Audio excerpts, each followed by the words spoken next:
Well, this is a 1965 Suburban.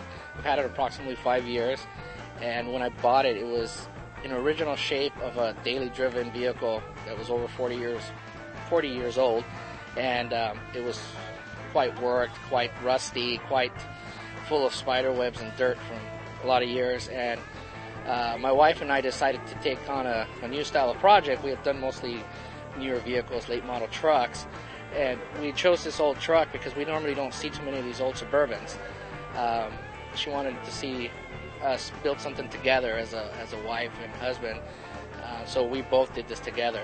She helped me choose the colors, she helped me choose everything in the interior, and did a lot of running around for me during the day because I'm usually at work during the day and I work a lot of hours. I've got a lot of people that have been involved in this project that are some older people in the industry. Like the pinstriping was done by a gentleman in Whittier, California named Dennis Jones that has been pinstriping since the 60s. When it sat in a shop for 3 days, I got to do a little bit of touring and saw a lot of pictures of him with Ed Roth and Von Dutch, and he was friends with all these guys. He's a very low-key person, so he's not a spotlight person, so he's not known, but to me, in my opinion, he does some of the greatest work, and I had to have him do what I consider art on my vehicle.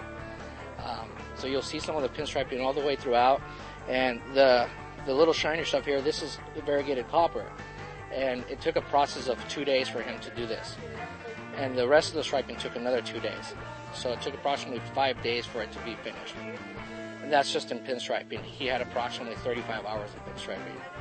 So and then as well as the paint and body, is just another gentleman that's been doing it for over 30 years that normally does classic Mercedes-Benz.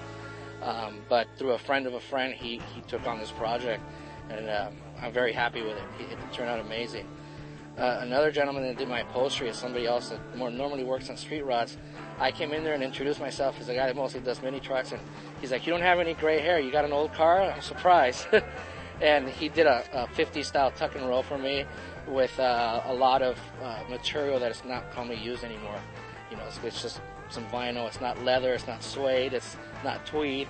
So it's just like a leatherette that's got a pearl sheen to it, which is very beautiful.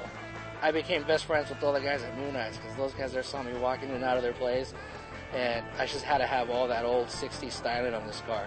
And that's what this vehicle is. It's mostly all original. There's nothing very modern except for the brakes and the engine, which is fuel injected, because we want to be able to take this on trips. The brakes are actually from a company, CPP, Classic Performance Products. They're off the shelf. They're not from another vehicle. The only thing I did swap out on it was a rear end from a late model truck to convert it to 5-lug, because normally it is drums, and it's 6-lug, and I converted it to 5-lug with disc brakes all the way around with a narrow rear end. The motor is a 350 fuel injected from a late model Chevy truck that comes with its own computer harness provided by Jet Performance. That is a Lockhart shifter. We have one of the members from our club. Our club's nationwide. We got chapters throughout the U.S., and we have a member named Eric Tate that works for Lockhart and just gave me quite a bit of help with this. But and there's no stereo system in it, and that's another thing that I don't want to do, is do something too elaborate that takes attention from it. I want everything to just be kind of hidden away, because I still have my original stereo that came with the truck in the the AM radio with the speaker that functions in the dash, but everything else will just be kind of hidden away, maybe an iPod or something of the sort, so that we could still have some sound when we're cruising around the beach. One other unique feature, though, that most people won't notice, is the floor in the back. I grew up with all the surfing stuff. My brother's an old surfer. I really like all the Polynesian stuff, and there's a place near my home called Oceanic Arts, and I've got this woven out of their banana leaves, all woven floor.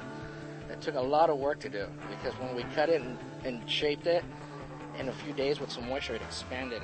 It almost it grew maybe about 15%. So we had to recut it again. We were afraid it was going to shrink back to its original size, and it didn't. And then because it got a little brittle, it was very difficult to do a lot of sewing on it. So that took a lot of work. It took a lot of work, but it's something that's very unique. And it just had to have some few unique touches in it that really set it apart. I want to build a vehicle that was, I guess maybe, I don't want to say labeled or stereotyped as one type of vehicle.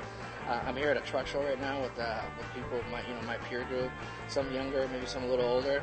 But I know on any given weekend I can go to a truck show with the late model guys, and have a good time. And then the next weekend I can go to a hot rod show, the Good Guy shows or any of those hot rod shows, and get in there as well. And I got a lot of praises at SEMA from a lot of the older genre, saying I did a great job, and that to me was the payoff. To get somebody that builds some old hot rods to come up to you and say, "You did a good job, kid." That was the icing on the cake for my wife and I.